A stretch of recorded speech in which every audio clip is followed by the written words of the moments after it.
அனைவருக்கும் வணக்கம். எல்லாருக்கும் ஒரு டவுட் இருக்கும். நாம பசங்கள ஏற்கனவே போய் ஸ்கூல்ல சேர்த்துட்டோம். ஃபீஸ் கட்டி சேர்த்துட்டோம். இப்ப ஆர்டி விட்டுருக்காங்களே! இப்ப என்ன பண்றது? அப்படிங்கிற மாரி நெறைய பேருக்கு ஒரு டவுட் இருக்கும். அதுக்கு தமிழ்நாடு அரசு சிறந்த வழிகாட்டு நெறிமுறைகள அறிவிச்சிருக்காங்க. அதாவது என்னன்னா, நீங்க ஜூன் மாசம் இல்ல எப்பயாச்சும் ஸ்கூல் பசங்கள போய் ஸ்கூல்ல சேர்த்துருந்தீங்க அப்படின்னா, நீங்க ஆர்டிக்கு அப்ளை பண்ணலாம்.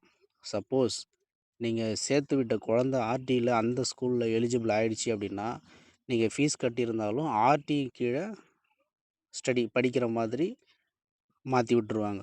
ஸோ வேற ஏதாச்சும் ஸ்கூல்ல உங்களுக்கு ஆர்டில கிடைச்சா கூட, நீங்க அந்த ஸ்கூல்ல ட்ராப் அவுட் பண்ணிட்டு இங்க கூட வந்து ஜாயின் பண்ணிக்கலாம். அது மாத்திக்கலாம் அப்படின்ற மாரி ஒரு ஆப்ஷன தமிழ்நாடு அரசு சொல்லியிருக்காங்க. ஸோ நம்ம ஏற்கனவே சேர்த்துட்டோமே, இப்போ விட்டா என்ன பண்றது அப்படின்னு யாரும் யோசிக்க வேணாம். முதல்ல போயிட்டு அப்ளை பண்ணுங்க. அக்டோபர் 6லேருந்து அப்ளை பண்ற டேட்.